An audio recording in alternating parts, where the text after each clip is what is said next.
Este vídeo foi gravado como parte de um discipulado para mulheres.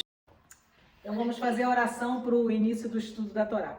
Baruch atah Yod He Vav He, Eloheinu melech haolam, Asher kideshanu bemitzvotav vetzivanu, leasok bedivrei Torá. Bendito és tu, Yod He Vav He, Rei do Universo, nosso Deus e nosso Pai, que nos santificaste com os teus mandamentos e nos ordenaste a nos ocuparmos com os assuntos e as palavras da Torá. Amém.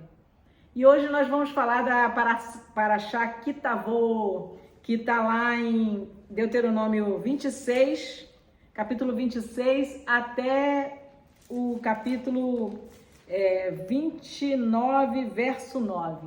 E nessa Parashá, a gente vai falar sobre, por exemplo, vou começar falando sobre cada um carrega a sua própria Torá, né? O que isso representa no reino, né? A gente teve aqui a Jo falando sobre isso, né? Como que cada uma de nós introjeta a Torá, consegue vivê-la e expressar isso nas nossas vidas, né?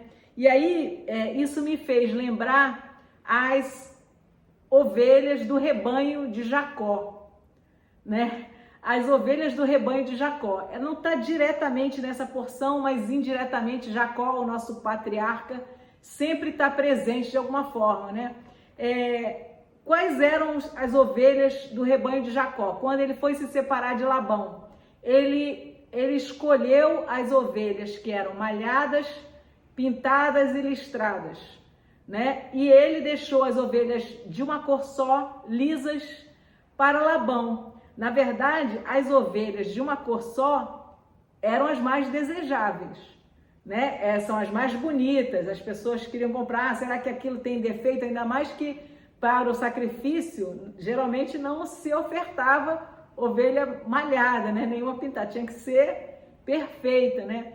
Então, as ovelhas, Jacó, na questão do rebanho dele, ele representa o nosso Deus. Quando ele escolhe as ovelhas malhadas, pintadas, listradas, né? Ao invés das ovelhas homogêneas, de uma cor só, né? E essas ovelhas malhadas representam as nossas vidas. Nós não somos todos iguais, né? Essa Parashá hoje, a gente vai ver também sobre uma outra aliança, de alguma forma, uma outra aliança, uma nova aliança, né? A gente teve a aliança no Sinai. Como é que foi a aliança no Sinai? Deus falou do topo do monte e ele disse assim, no hebraico olha, vocês que estão embaixo dessa montanha, né? E porque no hebraico diz embaixo dessa montanha. E aí os sábios, eles dizem assim, olha, vocês estão embaixo da montanha, se vocês ficarem pecando, a montanha vai cair em cima de vocês, né? A aliança do Sinai, né? Seria um certo desenho. Mas na Parashá de hoje, a gente tem uma aliança que é feita no vale entre duas montanhas. O monte da bênção, que é o monte Gerizim, e o monte da maldição, que é o monte Ebal.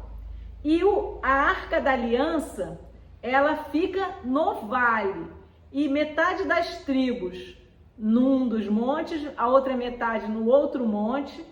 E o povo todo, ele está no vale, ouvindo e dizendo amém. Tanto para as bênçãos proclamadas do monte Gerizim, quanto para as maldições proclamadas do monte Ebal. E essa aliança, então, essa outra aliança, tem algumas diferenças e algumas semelhanças com a primeira aliança. A primeira aliança do Sinai, Deus falou e o povo ouviu. Teve medo, pediu para Moisés falar com eles e não Deus e tal. Mas nessa aliança agora, o povo proclama, né? E Deus ouve a proclamação do povo. Nós temos que nos posicionar, né? A primeira aliança no Sinai, Deus falou com as pessoas como povo. Ele não falou individualmente, ele falou com todos. Agora, nessa aliança agora de Kitavô, em Siquém, entre os dois montes, cada indivíduo precisa se posicionar, proclamar o seu amém, tanto para a bênção quanto para a maldição, porque é uma escolha.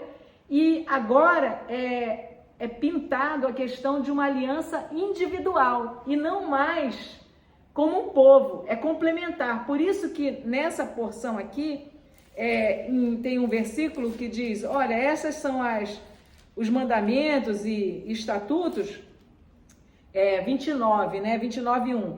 Diz assim, estas são as palavras da aliança que Yod-Heh-Vav-Heh ordenou que Moisés fizesse com os filhos de Israel, ou seja, outra aliança, né?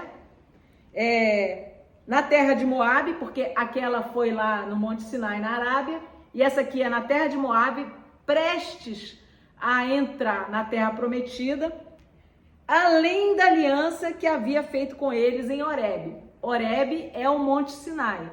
Então aqui está falando de uma aliança acrescentada, de uma outra aliança, né? Mas na verdade são duas faces da mesma moeda. Porque a aliança do Sinai, Deus fala com todo mundo como povo, e nesta aliança que ele está repetindo, cada um se posiciona, porque Deus nos convida, mas a gente precisa escolher ser povo, e aí individualmente.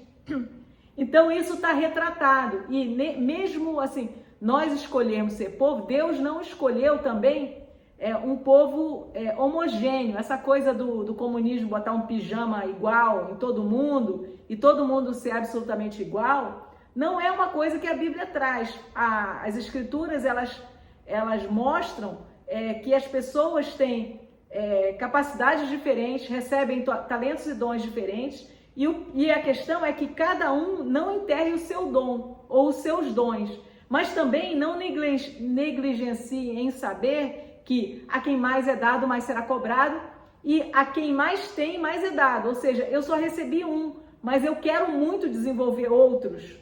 Eu posso buscar, pedir e me aprimorar, e Deus vai entregar. Quanto mais eu queira receber, mais Deus vai dar. Então, a escolha nunca é Deus excluindo. Sempre somos nós escolhendo até onde nós desejamos, até onde a gente se posiciona, a gente se coloca.